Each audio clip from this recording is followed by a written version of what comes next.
बिस्मिल्लाहिर्रहमानिर्रहीम। Discrete structure lecture 3 start करने से पहले बेटा रिव्यू ले लेते हैं। लास्ट लेक्चर में हमने क्या क्या चीज़ें डिस्कस की थी। लास्ट वीक हमने सबसे पहले लॉजिक देखी थी। लॉजिक क्या होती है, लॉजिक हमारे पास फिर मैंने दो आपको टाइप्स भी बताई थी। लॉजिक किसी भी चीज़ के बारे में एक जो हम जजमेंट करते हैं, किसी आर्गूमेंट को जो हम चेक करते हैं वो क्या कहलाएगा, वो लॉजिक कहलाएगा। इसी तरह से प्रपोजिशन, कोई भी ऐसी स्टेटमेंट जिसके पॉसिबल दो आंसर बन रहे हों, ट्रू या false but not the both at same time, या ट्रू हो या फॉल्स हो, उनका आंसर दोनों इकट्ठा ना आ रहा हो, या उनका आंसर यस और नो या वैलिड इनवैलिड से हट के हो, वो प्रपोजिशन नहीं कहलाएगी। ऐसी लॉजिक जो ऐसी स्टेटमेंट्स के साथ डील करती है, या ऐसी लॉजिक जो ऐसी स्टेटमेंट्स को चेक करने के लिए यूज़ होती है, वो लॉजिक क्या कहलाती है, वो लॉजिक प्रपोजिशनल लॉजिक कहलाती है। फिर हमने फर्दर लॉजिकल कनेक्टिव्स देखे थे, यानी उन प्रपोजिशनल स्टेटमेंट्स को कनेक्ट करने के लिए हमने देखा था हम कौन से ऑपरेटर्स या कौन से कनेक्टर्स को यूज़ करते हैं। जिसमें पहले हमने कंजक्शन देखा था, जो क्या करता था, दो स्टेटमेंट्स को इस तरह से कंबाइन करता था कि दोनों स्टेटमेंट जब तक ट्रू ना हो, ये ओवरऑल आंसर ट्रू नहीं देता था। दोनों स्टेटमेंट्स ट्रू हैं तो आंसर ट्रू आएगा, दोनों फॉल्स हैं या दोनों में से कोई एक भी फॉल्स है तो आंसर क्या आता था, फॉल्स आता था। फिर हमने डिसजंक्शन देखा था। डिसजंक्शन में हमने देखा था कि स्टेटमेंट्स दोनों ट्रू हो या दोनों में से कोई एक भी ट्रू हो जाए तो ओवरऑल वो आंसर ट्रू देता था। सिर्फ तब जब दोनों ही स्टेटमेंट्स फॉल्स हो जाती थी, सिर्फ तब डिसजंक्शन फॉल्स ओवरऑल आंसर देता था। निगेशन हमारी स्टेटमेंट को, हमारी प्रपोजिशनल स्टेटमेंट को निगेट करने के लिए यूज़ होता था। निगेट किस तरह से, यानी जो स्टेटमेंट है उस स्टेटमेंट का उलट बनाने के लिए हम निगेशन को यूज़ करते थे। आगे कुछ और आज हम लॉजिकल कनेक्टिव्स को यूज़ करेंगे, डिस्कस करेंगे। सबसे पहले है एक्सक्लूसिव डिस्टिंक्शन। डिस्टिंक्शन हम पहले डिस्कस कर चुके हैं।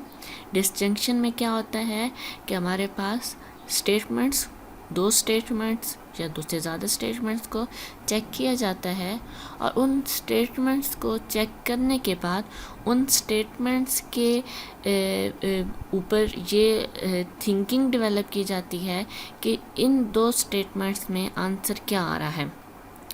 और किस तरह से चेक किया जाता है, दोनों स्टेटमेंट्स ट्रू हैं तो डिस्टिंक्शन का आंसर ट्रू है, दोनों में से कोई एक भी ट्रू है तो डिस्टिंक्शन का आंसर ट्रू है, लेकिन दोनों ही फॉल्स हो जाती हैं तो डिस्टिंक्शन का आंसर हमारे पास फॉल्स में आता है।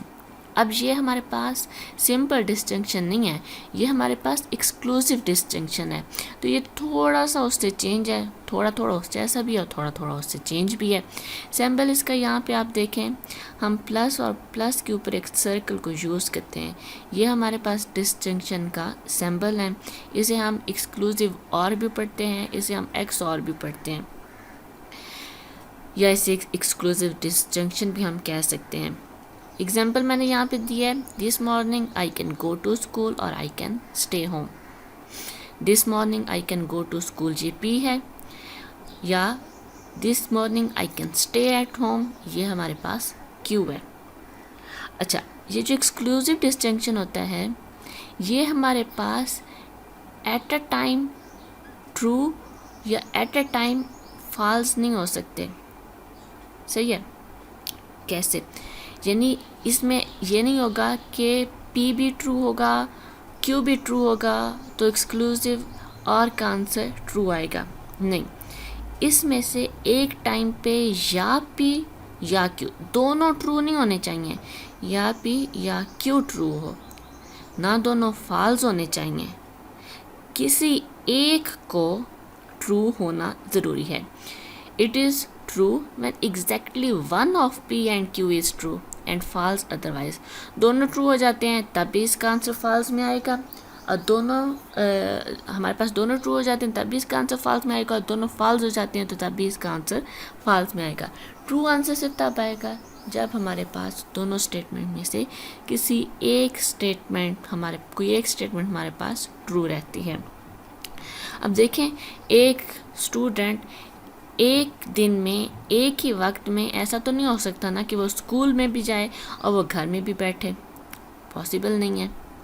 सही है, तो ये हमारे पास क्या होगा, इसमें से वो कोई एक स्टेटमेंट को लेगा, या वो स्कूल जाएगा तो वो घर पे नहीं है, या वो घर पे रहेगा तो वो स्कूल नहीं जाएगा।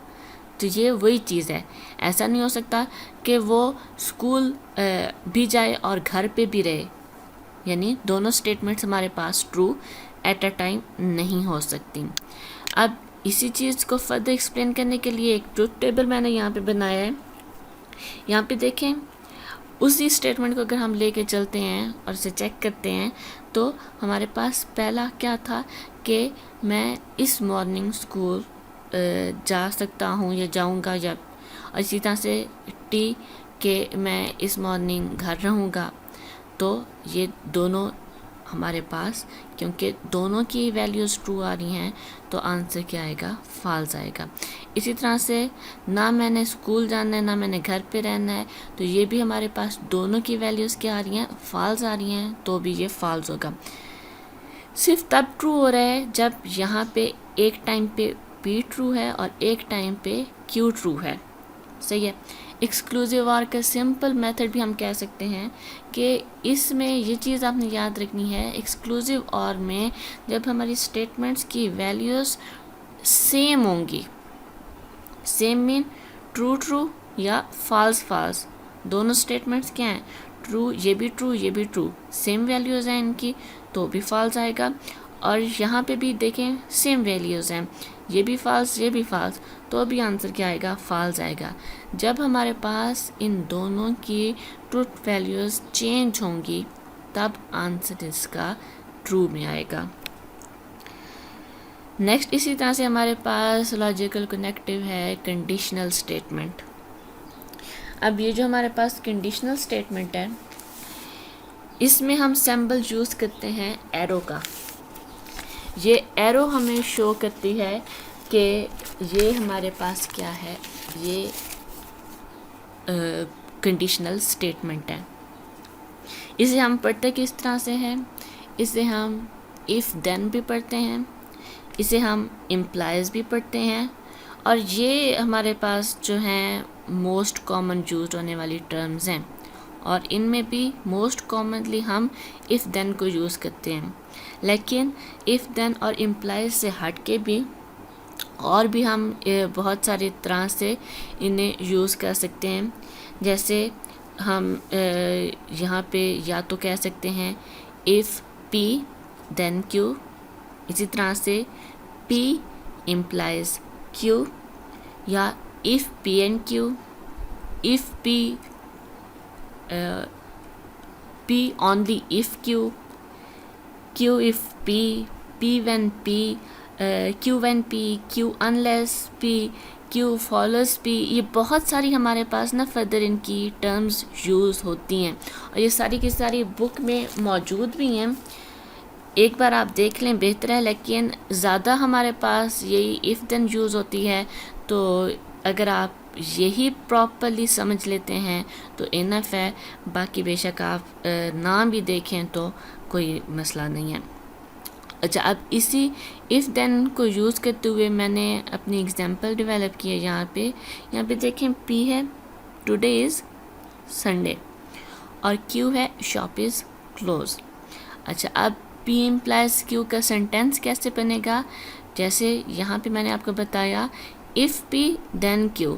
हमारे पास P क्या है, टुडे इज़ संडे, तो हमारे पास आएगा इफ़ टुडे इज़ संडे, फिर हम लेंगे देन, और Q हमारे पास क्या है, शॉप इज़ क्लोज। तो सेंटेंस बनेगा इफ़ P देन Q का, या P इम्प्लाइज Q का, इफ़ टुडे इज़ संडे, ये P हो गया, देन शॉप इज़ क्लोज। अच्छा, अब इस स्टेटमेंट का मीन क्या बन रहा है, इस स्टेटमेंट का मीन ये है कि अगर आज संडे है तो शॉप क्लोज होगी। सही है। अब यहाँ पे बेसिकली हम क्या यूज़ कर रहे हैं, अपनी एक हाइपोथेसिस डेवलप कर रहे हैं कि जब भी संडे होगा तो शॉप क्लोज होगी। सही है। यहाँ पे हमारे पास टोटली हमारे पास वर्किंग किस पे होनी है, संडे पे, यानी जब भी संडे होगा तो शॉप का बंद होना लाजमी है। अब इसके अंदर हमारे पास ये जो पी है इसे हम हाइपोथेसिस कहते हैं, यानी हमने एक हाइपोथेसिस ली और क्यू फिर हम उस एक हाइपोथेसिस पे अपनी कंक्लूजन सेट करते हैं या अपना एक रिजल्ट जनरेट करते हैं। तो हमारे पास इस तरह से हमने ये एक स्टेटमेंट डेवलप की कि जब भी संडे होगा तो शॉप उस दिन क्लोज होगी। अगर आज संडे है तो आज शॉप क्लोज होगी। सही है। अब इसी तरह से फर्दर हमारे पास इसे अगर लेके चलें तो हमारे पास इसका ट्रुथ टेबल है और उस ट्रुथ टेबल से मैं फर्दर इस स्टेटमेंट को मज़ीद वाज़ियाबी करूँगी। अच्छा, यहाँ पे देखें हमारे पास वही वैल्यूज़ हैं, true true, true false, false true और फॉल्स फॉल्स। इन चार पॉसिबल हमारे पास जो ट्रूथ वैल्यूज़ हैं इनके अगेंस्ट हमारी पी इम्प्लाइज क्यू की वैल्यू क्या बनेगी। फर्स्ट पी ट्रू है, यानी पी ट्रू है का मतलब क्या है, टुडे इज संडे, ट्रू है, आज संडे है, तो क्यू भी ट्रू है और उस दिन शॉप भी क्लोज है। कैसे, हमारे पास आज संडे भी है और शॉप भी क्लोज है, तो हमारा वो जो स्टेटमेंट थी वो क्राइटेरिया 100% इस पे एग्री कर रहा है। ठीक है, संडे भी है, शॉप भी क्लोज है, तो पी इम्प्लाइज क्यू का आंसर क्या आएगा, ट्रू आएगा। फर्दर नेक्स्ट हमारे पास है कि टुडे इज संडे, लेकिन जो हमारे पास सेकंड स्टेटमेंट थी कि शॉप इज़ क्लोज वो फॉल्स है।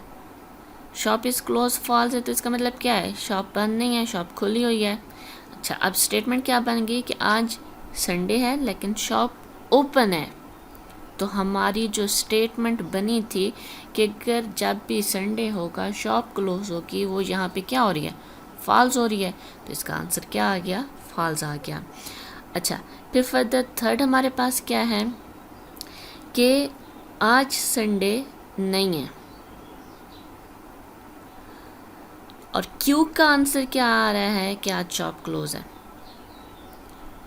आज संडे नहीं है, ये फॉल्स है, यानी टुडे इज संडे फॉल्स आ रहा है, तो इसका मतलब क्या है कि आज संडे नहीं है, आज कोई और दिन है, आज कोई वर्किंग डे है। लेकिन ये ट्रू वैल्यू आ रही है, लेकिन आज शॉप क्लोज है। अब यहाँ पे देखें इसका आंसर ट्रू है। अब यहाँ पे आप सोचेंगे कि हमारी स्टेटमेंट इसमें तो हमारे पास शॉप क्लोज है, तो आप बेटा याद करें मैंने आपको बताया था कि मेन टर्म क्या है कि संडे को शॉप क्लोज होगी, यानी संडे को शॉप का क्लोज होना ज़रूरी है। डिपेंड किस पे हो रहा है कि हमारे पास ये जो संडे है ये हमारे पास फर्दर उस दिन शॉप का लाजमी बंद होना है, लेकिन इसमें हमने ये मेंशन नहीं किया कि शॉप और किस किस दिन बंद हो सकती है। हो सकता है शॉप किसी और वजह से भी बंद हो सकती है, हो सकता है कोई स्ट्राइक वगैरह हो या कोई भी रीज़न हो, तो क्यू की वैल्यू किसी और टाइम पे ट्रू हो सकती है, तो वो हमारे पास ओवरऑल आंसर ट्रू में ही जाएगा। आपने सिर्फ इसमें इस चीज़ पे फोकस करना है कि आपके पास ऐसी कोई स्टेटमेंट ना बने जिसमें पी फॉल्स हो और जिसमें पी ट्रू हो और क्यू फॉल्स हो, क्योंकि ये सिर्फ वो क्राइटेरिया बनेगा जो हमारे हाइपोथेसिस और कंक्लूजन पे मैच नहीं करेगा। तो ये याद रखना है, ऐसा जब भी क्राइटेरिया आएगा जिसमें पी ट्रू हो जाएगा और क्यू फॉल्स हो जाएगा, सिर्फ तब आंसर किस में आएगा, फॉल्स में आएगा। लास्ट क्या है, ना आज संडे है ना आज शॉप बंद है। ठीक है, संडे नहीं है, शॉप भी बंद नहीं है, तो इसका आंसर भी क्या आया, ट्रू आया। इसमें भी अगर आपको ये प्रॉपरली थ्रू एग्जांपल समझ नहीं भी आया ना, तो हमने आगे जो एग्जांपल्स करनी है ना, हमने जो आगे सॉल्यूशंस करने हैं, तो वो सिर्फ आपने क्या करना है, इन ट्रुथ टेबल्स के थ्रू अपने क्वेश्चंस को प्रूव करना है। तो बेहतर है आप इस चीज़ पे फोकस रखें कि पी इम्प्लाइज क्यू में हमारे पास सिर्फ तब P implies Q का आंसर फॉल्स आता है जब हमारा P ट्रू हो और Q फॉल्स हो। बाकी Q अगर ट्रू है तो आंसर ट्रू आएगा, Q अगर ट्रू है तो हमारे पास आंसर ट्रू आएगा, दोनों फॉल्स हैं तो हमारे पास आंसर ट्रू आएगा। सिर्फ उस कंडीशन में, जिस कंडीशन में P ट्रू है और Q फॉल्स है, तब हमारे पास आंसर किस में आएगा? फॉल्स।